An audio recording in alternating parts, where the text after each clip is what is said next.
작년 원예 연구회라고 말씀드렸습니다. 저는 이제 고추 위주로 이제 교육을 준비를 했는데요. 사실은 이제 작물의 생리 형태가 유사한 부분이 많이 있어서 오늘 교육 들으시면 나머지 작물 재배에도 많이 도움이 되시리라 생각이 드니까 좀 집중해서 잘 들어주셨으면 좋겠습니다. 오늘 교육의 제목을 농사를 실패하는 가장 치명적인 재배 요인이라는 이름으로 준비를 했는데요. 요는 뭐냐면 농사를 잘 짓는 노하우가 있기는 합니다. 병해충 예찰을 잘해서 꼼꼼히 약을 치고 약을 칠 때 어떤 계열들을 잘 이제 바꿔서 쳐서 내성이 안 생기게 하고 이런 부분들도 노하우에 포함될 것 같고요. 또 미량수라든가 좋은 표신제 같은 거, 영양제 같은 거를 주기적으로 사용을 해서 수확량이나 품질을 좀 더 높이려고 하는 것도 노하우에 포함된다고 생각이 드는데 오늘은 이제 농사를 실패하는 가장 치명적인 재배의 요인이라고 설명을 드리는데 그 전에 교육 제목은 3배의 조수익, 7배의 순수익이라는 이름으로 교육을 많이 했었어요. 그게 뭐냐면 특별한 영양제나 비료를 쓰면 3배 더 수확해서 7배 돈을 더 많이 벌고 또 아니면 아니라는 얘기가 아니고요. 우리가 흔히 이제 대부분의 원예작물들을 재배하다 보면 같은 품종을 같은 지역에서 같은 기간 동안 재배를 했음에도 불구하고 어느 분은 3배 이상 더 수확을 하고 그래서 7배를 더 많이 벌기도 하고요. 반대로 어떤 분들은 3분의 1밖에 수확을 못하고 7분의 1밖에 소득을 얻지 못하는 경우가 보편적이라는 얘기입니다. 보편적으로 농사를 지면 소득이나 수확의 차이가 많이 발생을 한다. 근데 그 이유가 농사를 잘 짓는 특별한 노하우 때문에 발생하는 것이 아니고 농사를 안 되게 하는 부정적인, 치명적인 재배 요인을 잘 관리하지 못해서 발생하는 거거든요. 그래서 오늘 왜 농사가 안 되는지를 설명을 드리고 그걸 어떻게 관리하면 3배 더 수확하고 7배 더 많이 벌 수 있는지 설명을 드려보겠습니다. 혹시 그 농사를 실패하는 치명적인 재배 요인이 뭐가 있을까요? 혹시 생각나시는 게 병충해요. 맞습니다. 근데 이제 그것도 아까 설명드린 것처럼 게으르지만 않으면 농협이나 와서 이제 문의를 하시면 꼼꼼히 약을 치시면 해결될 문제인데 아까 설명드린 것처럼 그런 부분도 중요한데 노력에 의해서 충분히 해결할 수 있고 의지로 해결할 수 있는 부분인데 제가 오늘 말씀드리려고 하는 부분은 잘 안 되는 부분이네요. 왜 안 되는지 설명을 드려보겠습니다. 토양의 과영양화가 요새 가장 큰 문제가 된다고 하고요. 이거를 시설 하우스라든가 이런 지역에서 염류집적이라고 보통 얘기를 해요. 이 토양의 과영양화 때문에 염류장애와 연작장애가 발생한다고 합니다. 그래서 이 가장 까다롭고 치명적인 재배 요인이 염류집적이에요. 토양의 과영양화. 연작장애를 설명해드리려면 약간 복잡해요. 근데 염류장애를 짚고 넘어가는 과정에서 이해할 수 있는 부분이 있으니까 우선 편리한 이해를 위해서 염류장애부터 설명을 드리겠습니다. 염류장애를 많이 들어보셨을 텐데요. 염류장애가 왜 생기냐면 식물이 양수분을 흡수하는 원리가 있어요. 식물이 물과 비료를 먹는 원리가 있는데 그게 삼투 현상이라고 합니다. 삼투 현상은 뭐냐면 두 용액 간의 농도 차를 줄이는 힘이래요. 이걸 어떻게 실험해서 알 수 있냐면 용기에 그릇에다가 물을 담아왔습니다. 물을 담은 상태에서 그 가운데를 이 반투막지라고 하는 정교한 가름막을 설치를 한 상태에서 한쪽에는 소금이나 비료를 조금만 넣고 한쪽에는 많이 넣는 거죠. 그럼 여기는 좀 묽은 농도가 되고 여기는 좀 진한 농도가 되거든요. 시간이 지나면 수위가 바뀌어요. 묽은 농도에 있는 물이 높은 농도에 있는 쪽으로 이동을 하게 됩니다. 그러니까 농도차를 줄이는 힘이 삼투현상, 삼투압이라고 설명드린 것처럼 식물의 뿌리는 토양에서 뿌리로 양수분이 들어와 있지 않습니까? 쉽게 얘기해서 토양은 묽어야 되고 뿌리는 짜야 되는 거예요. 그래서 이제 그 양수분 이동을 하거든요. 근데 우리가 고추 농사를 지면서 다들 경험하시겠지만 고추를 많이 따는 방법이 있기는 해요. 고추를 많이 따려면 적당히 좋은 초세가 왕성하게 오래 유지가 돼야 됩니다. 어떤 밭은 과를 6마디, 7마디 정도 다니까 순머지가 오기도 하고요. 순머지가 오면은 순이 제대로 못 나가고 달려있는 과일도 잘 크지를 못하거든요. 그래서 왕성하게 소세가 유지가 되는 곳이 아무래도 더 많이 수확하게 돼요. 대부분의 작물이 다 동일하긴 한데 근데 왕성한 초세가 오래 유지가 되려면 토양이 비옥해야 되죠. 토양이 비옥해야 돼요. 토양이 척박해서는 잘 못 크지 않습니까? 그죠? 하다 보니까 우리가 거름이나 퇴비나 비료를 많이 줘서 토양을 비옥하게 하려고 하는데 그렇게 하는 노력이 조금 과하게 되면 토양이 짜집니다. 토양이 짜져요. 그러면 식물이 토양에서 식물의 뿌리로 양수분이 이동을 해야 되는데 토양이 짜지면서 그 이동성이 떨어지거나 반대로 절여지는 문제가 발생돼요. 왜 우리가 김장을 할 때 배추를 씻어서 통에 넣고 소금을 뿌리면 배추 속에 있는 물이 바깥으로 빠져나오죠. 그게 상투압이에요. 왜? 바깥이 더 짜서.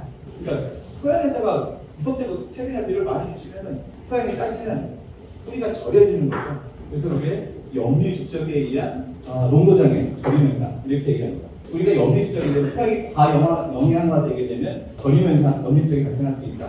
근데 문제는 뭐냐면 연작작으로 넘어가거든요. 왜 연작작의 원인을 설명을 드릴 거예요, 이제. 염류 집적이 되면 땅이 딱딱해진대요. 근데 왜 토양이 좀뭐 비료기가 많다고 왜 딱딱해지지? 라고 말씀하시는데 왜 딱딱해지는지를 설명드리려면 염류 집적이 됐을 때는 왜 안 딱딱해지는지 먼저 설명을 드려요. 이 공기돌 모양의 이 갈색이 흙이에요. 흙이라고 써 있어요. 보이시나요? 혹시 가로치고 마이너스라고 적혀져 있습니다. 마이너스. 그러니까 모든 토양이 다 마이너스예요. 이게 음이온이라고 보통 설명을 합니다. 우리가 찜질방 가면 음이온 나온다고 하지 않습니까? 온돌에서 음이온 나온다고 하고 그게 모든 토양은 다 음이온이라고 그런 거예요. 이 같은 것끼리는 자석의 같은 끼리 밀어내는 반발력이 있거든요. 자석의 N극과 N극을 서로 밀어내고 S극과 S를 밀어내지 않습니까? 이 밀어내는 현상이 있어서 토양 입자와 입자 사이에 공극이라는 게 형성이 되게 돼 있어요. 이 굉장히 중요해요. 토양 속의 공극이. 왜 우리가 신경 노탄을 치고 거친 유기물을 집어넣고 마사토로 객토를 하는 이유 중에 하나가 이 공극 때문에 그래요. 사실 그래야 농사 잘 된다고 알고 계시거든요. 경험도 있으시고. 근데 이 공극이 왜 중요하냐면 토양 속의 생태계의 주체는 미생물과 벌레들인데 애들이 토양 속에 사는데 토양 공극에 살아요. 그러니까 공극이 나빠지게 되면 미생물이라든가 벌레의 일부가 생활성이 떨어지게 되겠죠. 더 중요한 것도 뭐가 있냐면 토양의 미생물이나 벌레들이 토양에서 뭐를 하냐면 유기물을 분해합니다. 유기물을 분해해서 이제 토양으로 다시 산화시켜주는 역할을 하는데 이걸 분해하면서 가스가 나와요. 뭐 메탄가스나 아모니아 가스나 일산화탄소나 이런 유독성 가스가 나오거든요. 그러면 공급이 있어야지 바깥으로 나갈 수가 있는 거예요. 공급이 없으면 토양 속이 유독가스로 오염될 수밖에 없죠. 식물의 뿌리도 당연히 영향을 받을 수밖에 없고 또 식물의 뿌리도 산소 호흡을 해야 되는데 미생물과 벌레도 숨을 쉬어야 되는데 공급이 있어야 숨을 쉬어요. 땅 위에 있는 산소가 공급을 통해서 토양 속으로 들어와야 되니까. 그래서 토양의 공급은 제가 항상 말씀드립니다. 토양의 산소 호흡기라고 이게 없으면 숨을 쉴 수가 없어요. 식물의 뿌리도 숨을 쉴 수가 없고. 근데 이것이 염류가 지적이 되면 모든 토양은 다 음이온인데 비료는 양이온이에요. 모든 토양이 음이온이라서 비료가 양이온이라서 이 음이온이 양이온을 잡고 있거든요. 그죠? 잡고 있다가 식물한테 필요할 때 필요한 만큼 공급할 능력이 토양한테 있었어요. 그걸 우리는 지력이라고 해요. 이 지력, 이게 토양의 비료를 잡고 있으면서 식물의 주를 갖고 있는데 너무 많이 줘놓고 있다 보니까는 이것이 콘크리트처럼 딱딱해지고 그 공급이, 토양 공급이 없어지게 됩니다. 이러면서 연장장애가 완성이 되는 거예요. 다시 말씀드리면 처음에 염류, 토양의 과영양화가 토양을 딱딱하게 만들고 토양 속에 있는 미생물도 살 수가 없게 해서 생물성이 떨어지면서 가장 까다롭고 치명적인 연장장애가 이렇게 시작이 된다고 합니다. 근데 이제 우리가 염류 집적이 대부분 다 아실만한 아시는데 이게 이제 다시 쉽게 설명드리면 쓰이고 남아서 해년 쌓이는 현상을 염류 집적이라고 하는데 이게 왜 이게 막기가 쉽지 않냐면 그 비료는 물과 같은 성질이 있어서 부족하면 티가 나요. 물이 부족하면 시들지 않습니까? 바로.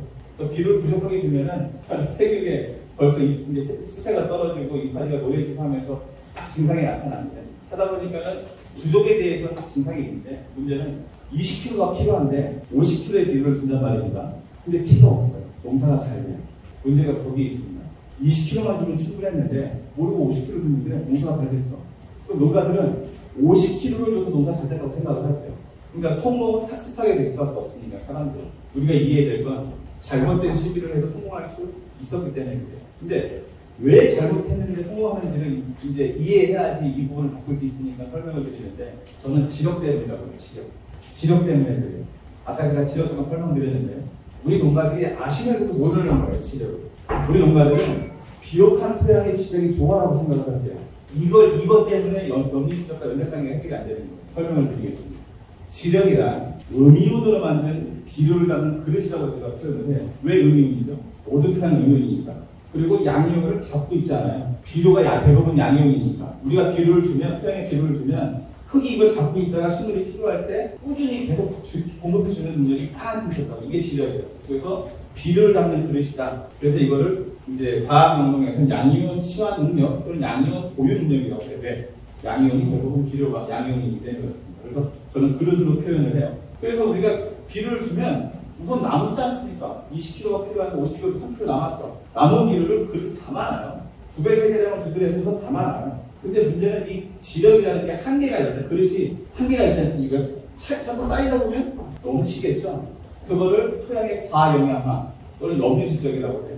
이제 연자장애 왜 발생하는지 이해하신 거예요. 이제 문제를 보자면 뭐가 넘치는지, 뭐 때문에 넘치는지를 이제 설명을 드릴 건데 대부분 화학비료 때문이야 생각을 하세요. 화학비료를 많이 줘서 연자장애가 염류적이 와서 보통 이해하시는데 아니에요. 염류적인 주범을 설명을 드릴게요.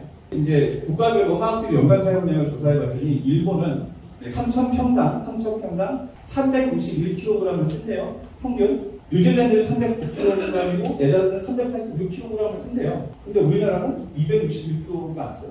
3분의 1, 3분의 2도 안 써요. 우리 화학비료 사용량은 세계 평균의 3분의 2도 안 됩니다. 근데 염류질적도는 제일 심해요. 그러면 뭔가 준 것이 쓰이고 남은 것이 염류질적에 쌓여서 염류질적을 말씀드렸는데 그럼 뭐가 쌓였냐? 그럼 퇴비는 비료일까요? 아닌가요? 비료잖아요. 유기질 비료라고 하니까.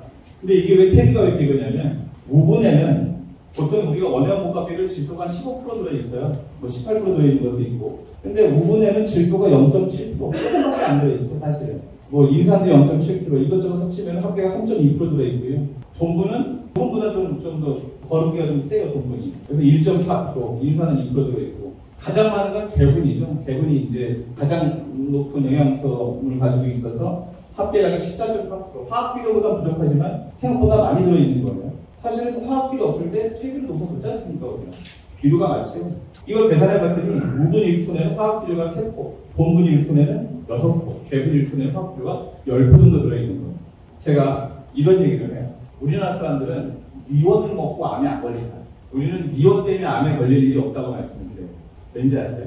미원이 안전한 물질이라서 아니요. 미원이 몸에 해롭다는 인식이 있어요. 건강성이 있어요. 미원 많이 먹으면 안 좋아 라고 생각하시지 않습니까? 화학비료 많이 주면 안 되라는 인식이 있어요. 우리 농가들한테. 퇴비는 어떤가요? 퇴비는 유기질 비료고 친환경 비료고 좋은 거라는 인식이 있어요. 그러니까 아까 설명드린 것처럼 뭔가 쓰이고 남은 것 때문인데 화학비료 많이 안 주는데 뭐가 쌓였어?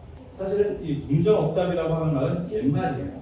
저에게 왜 생긴 거냐면 저는 이제 서울 태생이긴 한데 시골이 부천에 그 농가에서 저희 아버지가 태어나서 큰 집이 이제 부천에 있었는데 마당 끝에 변소가 있었어요. 이제 이렇게 앉아서 하는 변소 그 앞에 밭이 있는데 삼촌들이나 형들이 이제 때가 되면은 똥찌개를 지거나 똥 바가지를 해가지고 이제 뿌리더라고요 밭에다가. 그러니까 이거를 멀리까지 가서 버릴 수가 없죠. 멀리 있는 저 밭에다가 뿌릴 수가 없다 보니까 집 근처에다 뿌리다 보니까는 문정옥답이라는 말이 생겼다고 합니다. 그러니까 옛날에는 이제 문정옥답이 없어요. 왜냐하면 워낙에 이제 장비도 많아지시고 물론 이제 고령화의 노동력이 떨어지긴 하였으나 워낙에 좋은 자재가 있으니까 조금만 더 비옥하게 할 수 있는 자재가 많다 보니까 문정옥답은 옛말인 거고 옛날에는 비옥한 토성을 조성하는 유일한 수단이 이 퇴비밖에 없었거든요. 지금은 아니라는 얘기예요, 사실. 지금은 퇴비를 주는 목적이 그전에는 거르기가 부족해서 토양을 비옥하게 만드는 수단이 유일하게 퇴비였다면 지금은 아니에요. 퇴비를 주는 이유는 토양 미생물과 벌레들의 먹이 자식, 토양의 고국을 유지시키기 위한 목적을 쓰는 게 맞습니다. 근데 아직도 우리는 관념적으로 비옥한 토양이 지력이 좋아. 근데 비옥한 토양을 화학비료를 주면 안 되라는 인식이 가로막고 있다 보니까 선택을 화학비료를 경계하고 퇴비에 대한 애정과 안심, 신뢰 이런 것들 때문에 염류적인 해결이 안 되고 있어요. 근데 여기서 짚어놓은 하나가 있는 게 뭐냐면 식물은 유기물을 먹지 않습니다. 식물은 16가지 영양소를 먹는다고 되어 있어요. 무기영양소. 질소, 인산, 가루, 철망간, 나인, 뭐 유황, 마그네슘, 칼슘. 여기 유기물이 어디 있습니까? 식물은 유기물을 먹지 않아요. 자연계에서 식물은 독보적인 생산자라고 합니다. 식물은 거의 유일한 지구상의 생산자예요. 뭘 생산합니까? 유기물. 식물은 유기물을 먹지 않고 유기물을 만드는 애들이에요. 그리고 그 다음에 1차 소비자가 있어요. 염소, 뭐 토끼 이런 애들, 초식동물들. 소비자, 유기물을 소비하고 육식동물이 이제 2차 소비자에서 소비자들이 있는데 결국은 생산자도 죽고 소비자도 죽어요. 토양 속에는 분해자가 있어요. 분해자를 뭘 분해하냐면 유기물을 분해하는데 최종 소비자라고 하지 않고 왜 이걸 분해자라고 하냐면 유기물을 분해해서 무기화시키기 때문에 그 무기물을 식물이 이용하니까 그래서 생태계가 연결되어 있거든요. 그래서 토양에 퇴비를 줘야 될 이유는 미생물과 벌레들의 먹이이자 집으로서 생태계를 유지시키기 위한 목적을 두는 게 맞아요. 왜 그렇게 되냐면 퇴비는 정제된 비료가 사실 아니에요. 퇴비는 정제된 비료가 아니에요. 들어있는 영양소, 고기 성분들이 식물한테 적합하게 되어 있는 게 아니에요. 우리가 옛날 없던 시절에는 고데기가 쓴 거지만 퇴비는 정제된 비료가 아니기 때문에 무슨 얘기냐면 필요한 성분도 있지만 필요 없는 성분도 있고 많이 필요한 건 조금 있고 조금 필요한 건 많이 있고 하기 때문에 반드시 토양에 들어가면 쓰이고 남을 수밖에 없습니다. 많이 쓰시면 안 되는 거예요. 불리하기 때문에. 그리고 퇴비 산업의 기업적인 성장이 문제가 되고 있어요. 이게 뭐냐면 밭에 비료 뿌려주고 가시는 퇴비 뿌려주는 업체들이 많죠. 이게 2013년도 이후부터 생겼어요. 그 전까지는 없었어요. 그 전까지는 퇴비를 밭에까지 와서 뿌려주는 업체가 없었어요. 이게 왜 생기냐면은 우리는 2013년도부터는 해양 투기를 못하는 국가가 되어버렸어요. 다시 말해서 2012년도까지는 폐기물을 업체가 수거해서 공해상에 가서 버리고 오는 일이 있었거든요. 근데 그게 불가능해졌어요. 폐기물을 해양 투기할 수가 없어요. 그러면 그 많던 해양 투기물은 어디로 가느냐면 다는 아니지만 퇴비 업체에 가서 이렇게 암론차로 가서 쏟아놓고 가게 되면 톤당 12만원, 13만원씩 주고 간대요. 퇴비 업체들이 퇴비를 팔아서 얻는 이익이 아니고 폐기물을 수거해서 얻는 이익이 더 크다고 합니다. 그러면서 생긴 게 뿌려주는 퇴비 업체들이 생겼어요. 왜? 1톤을 주문해도 5톤씩 뿌려주고 간대요. 이게 그 전에 꽤 이슈가 됐어요. 이게 불량 퇴비를 검색하면 굉장히 많이 나와요. 유튜브도 많이 있고. 사실은 이제 검색 다 보시면 좋은데 검색해 보시면 굉장히 많아요. 뉴스에도 조금 나오고.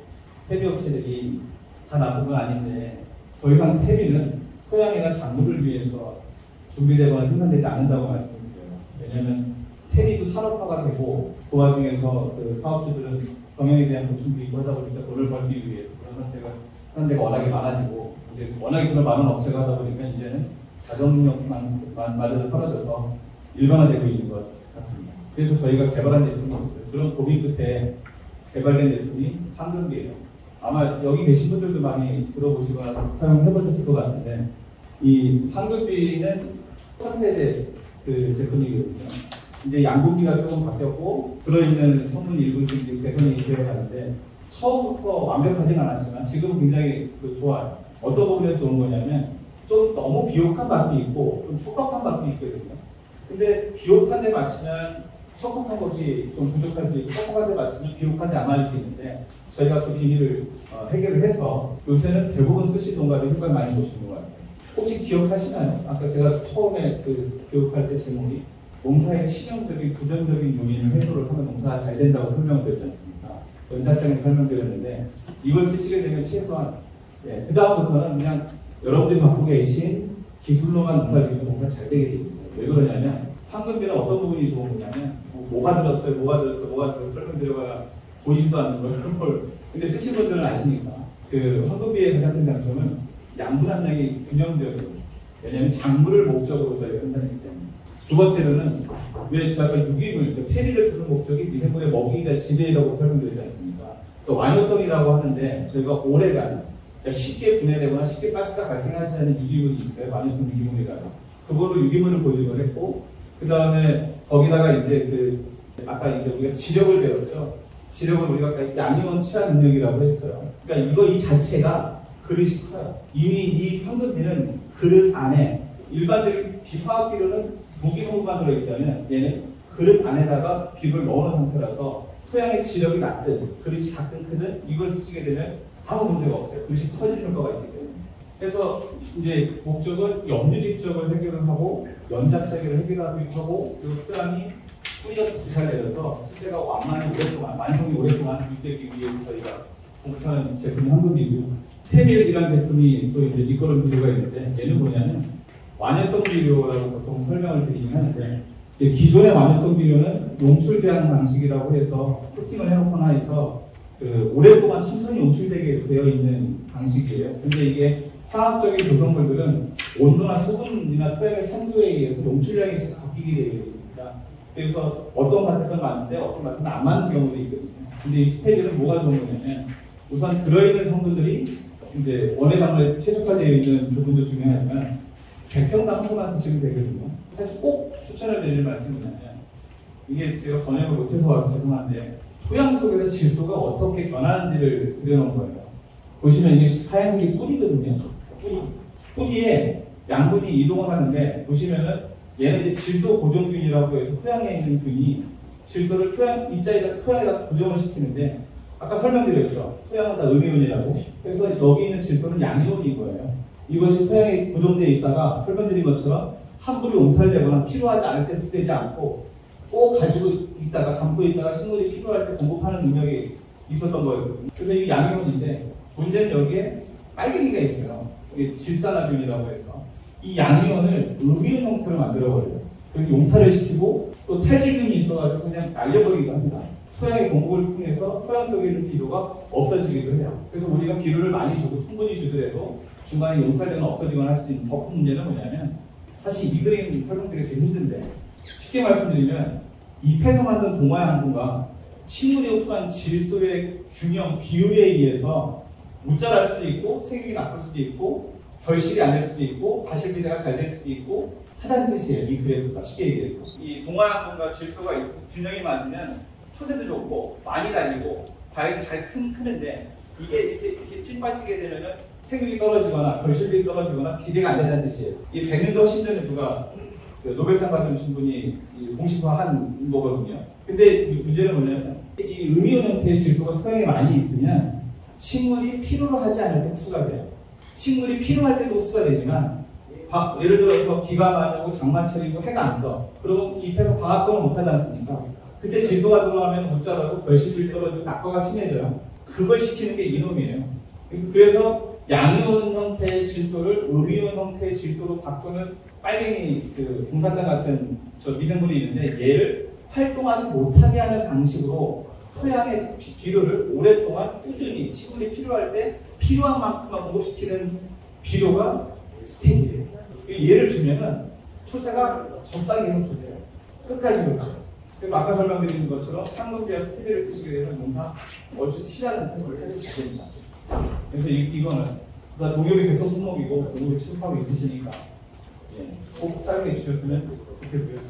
그 다음에 선택을 하면 독화미량을 꼭 주세요라고 제가 말씀드리는데 미량효소 제품들이 너무 많아요 우리나라에. 그죠? 근데 보시면은 이게 왜 저 효과를 많이 못 보시냐면 미량효소에 대한 효과를 크게 눈에 띄게, 왜냐면 요소 비료가 아니니까 못 본 부분도 있지만 자세히 보시면 앞에는 붕소가 4%라고 써져 있거든요. 이 비료에는 붕소가 4% 들어있어요 라고 써있는데 뒤에 보시면 0.05%가 보존되어 있어요. 거의 100배 이상 더 많이 들어있다고 앞에는 써놨고 뒤에는 0.05%가 들어있는 거예요. 그래서 보존 성분은 구속사항이라서 반드시 지켜야 될 사항이에요. 그럼 이 비료 안에는 과연 붕소가 4% 들어있을까요? 0.05% 들어있을까요? 0.05% 들어있어요. 왜냐면 10% 이하로 들어있어도 또 30% 이상 들어있어도 처벌 대상이기 때문에 그렇습니다. 근데 이런 제품들이 워낙에 많아요. 아까 제가 설명드린 것처럼 저희 제품도 마찬가지긴 한데 앞면과 뒷면이 같은가? 라고 꼭 확인하고 쓰시면 좋겠어요. 앞에는 뭐 오마 성분 다 들어있다고 하면서 뒤에는 빨간 붕소 0.05, 몰리빈 0.002% 들어있다고 하는 게 워낙에 많이 있어서 왜 쓰셔야 되는 거냐면 다들 아세요. 최소 양분율의 법칙이라고 여러 번 들어보셨을 것 같은데 이 최소통의 법칙이라고 하고요. 이 통을 만드는 이 통의 막대기 하나가 이 영양분을 뜻하는 거거든요. 그 안에 들어있는 것이 수확량이에요. 이 통에 담길 수 있을 것만 수확할 수 있다는 뜻을 가지고 있거든요. 그 중에 제일 작은 막대기가 전체 수확량을 판정한다는 뜻이에요. 그리고 또 하나가 많은 양분이 부족한 양분을 대체할 수 없다는 것도 의미를 가지고 있습니다. 이제 집약농협 또는 스타일농협이라고 하는데요. 토마토 50톤을 수확하기 위해서 필요한 미량요소는 1.3kg에 불과하다고 합니다. 이게 레미트는 토마토예요. 면이고 커피고 토마토인데 토마토 50톤을 수확하려면 비료가 500kg 정도 들어가야 되는데 그 중에 1kg의 미량요소만 들어가게 되면 수확을 충분히 할 수 있대요. 그거를 못해가지고 수확량이 절반이나 줄어들 수도 있습니다. 근데 수확량이 어떻게 줄어드냐면 결실이 불량되거나 모양이 나빠지거나 하는 것도 있지만 이걸 이제 대만의 그 학자가 연구하신 건데 칼슘이 부족하면 주뇌병이나 덩굴조직병이 많이 생기고요. 그 망간이나 철은 곰팡이성 병들이 더 많이 생긴다고 하고 아연이나 붕소, 구리가 결핍되게 되면 흰가루병 같은 병이 많이 생긴다고 해요. 그러니까 병 발생이 많아지는 것도 연작장의 한 부분인데 그것이 특정 미량요소의 결핍 때문에 발생할 수도 있다. 그래서 반드시 미량요소를 시식하셔야 됩니다. 저희는 이제 미네믹스 블렌이라고 해서 차량 요소 3가지와 미량 요소 6가지가 들어있는데 여기 들어있는 모든 미량 요소는 다 수용성이에요. 수용소로 보존되어 있는 밀양 요소가 암명 같은 경우는 똑같이 보존된 제품이 거의 국내에는 이거 말고는 없습니다. 어떻게 알 수 있냐면 저희가 직접 만들거든요. 저희는 제조하는 회사예요. 뭐 중국에서 사다가 대충 비벼서 파는 회사가 아니고 저희 제조 설비가 있어서 직접 성형을 하고 만들거든요. 그렇게 만들면 색깔이 나와요. 일반 비료는 검은거나 회색이지 않습니까? 파란색인 이유는 이제 구리 때문에 그래요. 철은 상화되면 약간 붉은색이 되고요. 망간 약간 노란색이에요.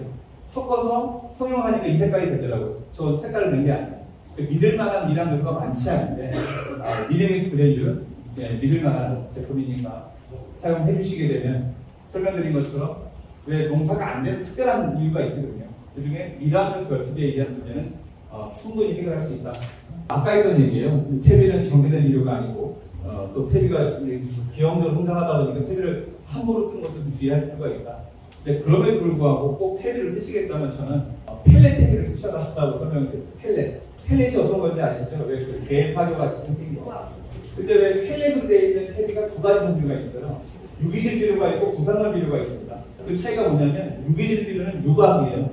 유박. 나머지 이제 부산물 비료, 퇴비 같은 게 부산물 비료인데 펠렛으로 되어 있는 것도 유기질 비료와 부산물 비료가 따로 있을 수 있거든요. 어떤 차이가 있냐면 유기질 비료는 발효 공정이 없어요. 유박은 발효되지 않은 유기질이에요. 유박은 발효되어 있지 않습니다. 유박이 나쁘다는 얘기가 아니고 유박을 농사짓기 임박해서 주시게 되면 토양 속에서 급격히 발효가 될 수 있어요. 그러면 가스도 많이 나오고요. 또 토양에 들어있는 비료를 이용해서 이제 미생물이 에너지를 써야 되기 때문에 질소 기화가 오면서 초기 투세가 떨어질 수도 있습니다. 그래서 유박을 쓰실 것 같으면 좀 몇 개월 앞에 쓰시는 게 좋아요라고 말씀을 드리고요. 또 이제 그 다음은 퇴비, 그러니까 흔히 이제 우리 개분으로 많이 펠렛을 만들거든요. 근데 개분도 두 가지 개분이 있어요. 보면 유럽에서 들어온, 네덜란드나 이탈리아에서 들어온 개분이 있고 우리나라나 일본 개분이 있거든요. 어떤 차이가 있냐면 엄격히 유럽에서 들어온 개분은 유기질 비료예요. 발효되지 않은 거예요. 얘네는 건조해서 펠렛을 치기 때문에 보면 굉장히 딱딱해요. 냄새도 안 나는 것 같은데 근데 토양에서는 냄새가 많이 나고 발효가 시작됩니다. 아까 유박처럼 그런 문제가 발생할 수 있어요. 그래서 저희는 국내산이나 일본산을 쓰는 게 맞다. 우리나라의 비료 산업은 일본처럼 발전을 해왔기 때문에 그렇거든요. 그래서 저희는 굳이 퇴비를 쓰시겠다면 펠렛으로 되어 있는 이 미도리 유기를 추천을 해드려요. 굉장히 좋아요. 굳이 퇴비를 쓰시겠다면. 그리고 많이 쓸 필요가 없어요. 20톤당 한 번만 쓰시면 충분하시거든요. 아까 설명드린 대로. 그 다음에 이제 걱정이 되는 게 뭐냐면 그러면 우리가 기비를 규전에 적게 주시는 거거든요. 제 얘기는. 적게 주는 이유는 넘치는 게 문제라고 설명드렸거든요. 근데 걱정되지 않습니까? 부족하면 어떡하지? 부족하면 어떡하죠? 주면 주면 왜? 들어있는 거 빼는 방법은 없어. 쉽지 않아요. 근데 주는 건 어렵지 않습니다. 다만 굉장히 손쉽고 저렴한 비용을 해결할 수 있어요. 근데 문제는 추비는 물에 녹아야 돼요. 반드시 물에 녹아야 돼요. 안 그러면 땅에 떨어질 비료가 물에 안 녹으면 토양이랑 뿌리가 먹을 재간이 없지 않습니까? 그래서 만들었어요. 제로맥스라고 있어요. 이것도 저희가 직접 개발하고 직접 만드는 비료인데 뭐 유황이나 보통 밀양 요소가 다 들어있는데 100% 수용성이에요.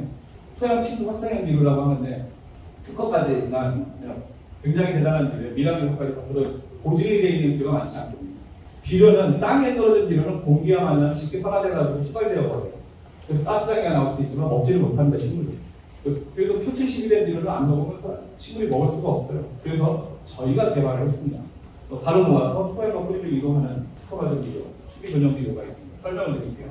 이게 이제 A사, B사 저희 비료인데 똑같은 걸 똑같은 그람을 재가지고 녹여놨어요. 30분만 지나면 저희 거 녹아요. 금방 녹아요. 물만 있으면 녹아요. 그죠? 근데 열흘이 지나도 얘네 비료는 안 녹습니다. 아마 왜 비료 나르다가 터진 거 장마 오고 비 오고 해도 안 녹는 거 아실 거예요. 녹는 비료가 많지 않습니다. 비싸지도 않고요. 그러니까 부족한 건 찾는 게 문제가 없어요. 근데 저희 비료를 보고 여러 회사에서만 나오는데 제가 앞서 설명드린 대로 뒤를 앞을 확인하셔야 돼요. 뒤에 있는 내용이랑 앞의 내용이랑 같은지. 앞은 우리 거랑 비슷하게 놓고 뒤는 전혀 틀린 비료가 너무 많습니다. 그리고 물에 녹지도 않고 또 물에 녹는다고 다 좋은 게 아니고. 그래서 제로믹스라는 비료이고요. 나머지 하나 여기까지 하면 너무 길어지니까 이건 빨리 넘어가겠습니다. 두둑은 좀 높게 하시는 게 유리하세요. 사실은 고추를 더 많이 달고 심어서 키우고 더 크게 더 많이 따서 3배 더 수확하고 7배 더 많이 벌려면 필요한 조건이 딱 하나가 있어요. 이제 오늘 제가 한 내용이 그 내용이거든요. 무슨 땡땡 추세가 좋으면 됩니다고 돼 있죠. 땡땡이 뭘까요? 뿌리 추세예요. 뿌리 추세. 뿌리 추세만 좀 나요. 이게 보시면 지상부는 비슷하게 큰 것 같아요. 근데 어떤 밭은 뿌리 추세도 좋은 밭이 있고 안 좋은 밭이 있어요. 근데 우리가 토양이 비옥하고 적당히 초기에 물오고 하다 보니까 처음에는 잘 크는 것 같아. 근데 고온기가 되면은 낮에 시들시들하기 시작하고 바이러스가 오기 시작하는 밭이 있고 어떤 밭은 안 와요. 꾸준히 추세가 좋고 계속 숨모지 없이 계속 수확하면서 세배를 뒀다는 밭이 있어요. 그 차이가 나오는 유일한 이유는 사실은 뿌리 추세예요. 그러면 뿌리를 넓고 깊게 박히게 되지 않습니까? 어떻게 하면 뿌리를 넓고 깊게 박히게 할 수 있는지 아세요? 혹시? 뿌리 추세를 할 수 있는 방법, 좋게 하는 방법. 방법이 없어요. 저게 자연스럽거든요. 원래 뿌리는 넓고 깊게 내려가게 설계되어 있어요. 유전자가. 모든 종자가 당연히 뿌리 넓고 깊게 박으려고 하는데 그거를 저해하는 요소가 있는 거예요. 오늘 그거 배우신 거예요. 염류직접, 과영암화, 그리고 이제 연착장애 이런 부분 때문에 뿌리가 내려가고 싶어 죽겠는데 못 내리게 하는 거예요. 물론 그래서 발근제 주고 하시는데 사실은 환경을 이길 수가 없습니다. 저는 그래서 농사를 실패하는 가장 치명적인 재료인 염류직접, 연착장애, 토양 가습도 문제가 돼요. 이 얘기는 여기까지 하면 시간이 길어서 못해서 토양 가습 해결 쓰는 방법은 혹시 관주 설비가 많이 되어 있진 않죠. 네, 그건 부족을 높게 싸고 물고를 잘 하시고 토양의 물의 배수가 잘 안 되면 객토를 하시든가 배수를 정비하셔서 준비하시는 게 도움이 충분히 되고요. 그렇게 되면 뿌리는 저절로 초세가 좋아져서 농사가 그냥 잘 되게 되어 있습니다. 저는 오늘 황금이 말씀드렸고요, 스테빌 말씀드렸고, 미드믹스, 그래놀, 그리고 이금이 이 정도 쓰시게 되면 탭이 많이 안 쓰셔도 되고 그냥 농사가 잘 되는 제로믹스까지. 비료를 주는 목적은 초세를 조절하는 목적이거든요. 무조건 잘 되는 일은 없는데 부족한 걸 채우는 것이 쉽다, 어렵지 않다. 그게 충분히 준비되어 있으니 걱정하지 마시고 이거를 이렇게 준비하셔라 이렇게 말씀드렸습니다. 그러니까 도움이 됐었으면 좋겠습니다. 여러분 여기 계신 모든 분들이 농사가 그냥 잘 되는 2023년도 되기를 바라보면서 마치겠습니다. 고맙습니다.